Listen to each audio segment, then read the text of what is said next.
Hello everyone, welcome back to Analog IAS Current Affair Analysis for 4th January 2021, and these are the articles that we'll be discussing today. This article, titled What States Want from the Union Budget, is in the context of the fiscal federalism. So, the main mechanism through which finances are devolved from the center to the states is through the formula laid down by the Finance Commission. Now, Finance Commission is mentioned in the Article 280 of our Constitution, and every 5 years, the President sets up a Finance Commission. We all know this, and it happens through a legislation created for this purpose by the Parliament. So, these are the basics. Now, the 14th Finance Commission has given a formula wherein 42% of the revenue is paid to the states depending upon various parameters. Now, the 15th Finance Commission has ensured that 41% of the revenue will go to the states. The reason cited for this is Jammu and Kashmir is now a union territory but not a state. So, the 1% would be compensated there. This is the basic structure right now. Now, the article is not about the terms of references of the Finance Commission and all that. You can go and have a look at it, but it is still relevant in this present context. The reason is, in the time of pandemic, we have seen how the states have lost out on the compensation cess, and how this issue became a very debatable point when we're talking about the efficacy of GST in handling center state relations. In order to briefly explain what this compensation issue was to those who did not go through this issue in the past, and those who did not look at the videos in the past. So basically, when the law of GST was passed, the center has promised year on year growth of 14%, and if the states fall below this particular 14% growth rate, the center will compensate through a compensation cess for the period between 2017 to 2022. But this time, since the revenues have dried up, the center has actually backstepped on its promise. So this was a blow to the federalistic principles of our constitution. Now, the 15th Finance Commission report came in the backdrop of this controversy, and in that particular report, there was a talk about how the divisible pool might actually shrink if there is a separate defense expenditure component that was asked by the center from the states. So every states will have to contribute to the defense expenditure as laid down by some of the proponents at the center. So they were very apprehensive about this particular point. So if this actually materializes, the states are already starved of a lot of funds. States don't get actual funds that are required for their governance. The states are already burdened because they were expected to meet the FRBM targets in this particular COVID pandemic scenario also. But after a lot of deliberations, the country's finance minister has decided that it is okay to have a certain breach of this FRBM targets given the severe impact of COVID on our economies, and keeping in view of the livelihoods and the jobs that people have lost. So the extra support that states gave to the people is actually driven by fiscal deficit. So keeping this view also into point, the government at the center must actually empower the states to raise more money and have more money in its coffers. But again, there is a caveat. What if this fiscal deficit trend continues beyond a particular point of time? So it is here in the budget that the finance minister is expected to come up with a roadmap to switch back to the FRBM limits. Since the news of vaccine is also in the news, there is a expectation of an economic recovery in our economy. So this is one expectation of the states from the center. The next one is the rising number of surcharges and cesses. So these funds are exclusively used by the center. There has been a controversy in the recent past. So cesses are created with a specific purpose and are levied upon the tax. So these cesses, say for example, if there is a education cess, it should exclusively be used for education, and there will be a fund under the public account which will get this amount. But recently there was a news that the cesses amounts were indiscriminately used for the purposes which are not they were meant for. So these sort of issues also caused a lot of friction between center and states. So there is a need to come up with a plan where there is a limitation for the amount that can be collected as a part of surcharges and cess. This article writer believes that out of the gross revenue, only 5% should be through cesses and surcharges.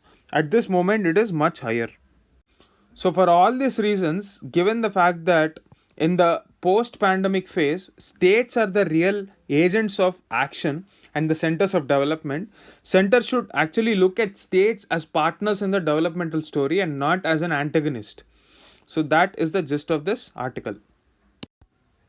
This article titled How 5G Could Help in Powering Digital India is taken from the Financial Express. And this article is very important in the context of the present pandemic and the systemic shifts this pandemic has induced in our economy.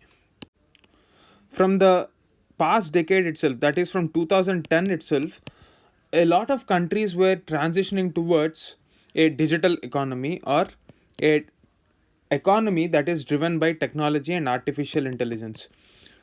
The World Economic Forum has termed this economy as Industrial Revolution 4.0. So this is the new economic model, and this is expected to create certain disruption in the economy, and the present pandemic has only catalyzed this. In this context, the basic necessity is to have a high speed internet. Now that high speed internet is facilitated through a technology called fifth generation internet or 5G. So the 5G technology is special because for a given amount of bandwidth of spectrum, it packs more data. This is to say, we will get high quality videos or high quality, high speed internet services at a very affordable cost. This becomes a prerequisite for transitioning our economy towards this so called Industrial Revolution 4.0.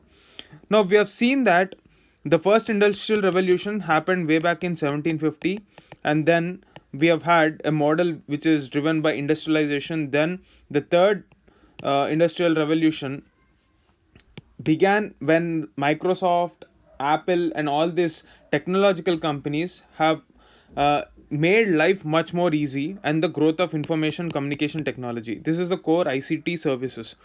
Now we are moving towards the application of this ICT in every walk of life, and we are creating a scenario where we'll have the impact of technology on every single field. So the 5G internet is like a fuel that will propel the growth. It's like the basic necessity that will ensure that technology impacts every single sector, like say for example education, healthcare, or even manufacturing, etc. Now in this article, this can be a direct question as to how 5G will impact fundamental shifts in our economy. What are the areas of application? The present pandemic has proven that education in the time of lockdown is severely impacted because of lack of connectivity. Now 5G can address that. It can create affordable high cost educational models and dispel them across the economy. Content creators as well as teachers will have a good time, and at the same time affordable education can be imparted to the masses through the help of this 5G technology. Secondly, we have to ensure that the telemedicine, which is the next promise that technology can offer to the public, is also going to take off. And for that as well, 5G technology is the basic necessity. Now we have uh, understood the problem of our primary healthcare centers when the pandemic has struck our country. Except for Kerala, a lot of states have struggled to contain this pandemic because of the severe stress on their healthcare systems. So, telemedicine, with its ability to handle patients remotely with minimum number of human resources, is a great value addition for our country, which spends roughly around 1 to 1.5% of our GDP on healthcare.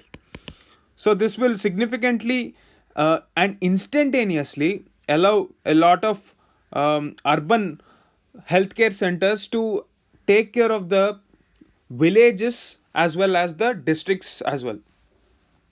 The next aspect is the agriculture, that is smart agriculture.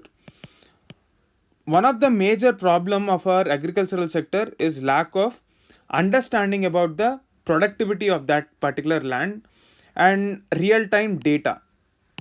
Now, using sensors and internet of devices, we can ensure that we have timely data. Second thing is planning for cultivation. Recently, the state of Telangana has tried to implement this planned cultivation, but that did not work because of the lack of understanding of the markets and data driven decisions. So, this planning can actually work in our favor if we have this information and communication technology. The next application that we can see is in the arena of smart cities and smart homes. We are talking about a model of urbanization that will be driven by information communication technology utilizing the services of private companies. Say for example, we are talking about taking data from companies like Uber and Ola and managing that for traffic. So this traffic understanding and real time data should be accessible to the masses. That will be possible only when we have affordable 5G. Small businesses are also expected to have certain impact on this. Unless and until we have a sort of a digital presence today, it is simply not possible for a lot of us to have that traction. Therefore, it is really important to understand that 5G is going to be the driving force of our economy, and the vision of digital India is realized only when we have this 5G technology. So in this context, there have been a few articles that we have discussed even in the previous videos. One is regarding the auction of 5G spectrum. The other one is the monopolies created by tech giants. So we have platforms like Amazon, Facebook, Google, etc., which dictate the terms, especially when we are talking about small businesses. So there should be a strong antitrust law, as we have seen in the case of recent antitrust cases against Facebook and Google. So India must also brush up its basic antitrust laws and should equip the lawmakers and the people who will be handling these cases with the right kind of information and right kind of resources to handle the antitrust issues of this technological companies. So that is the gist of this article, and indeed this is a very significant improvement and a significant aspect of our exam as well, because we can expect understanding of 5G at preliminary exam level, at mains exam level, essay, interview, in any format, because this is going to be a all encompassing technology that will have an impact on society, environment, on polity, on our economy, and various other sectors as well. There can be ethical issues as well. So please understand each and every dimension of this article.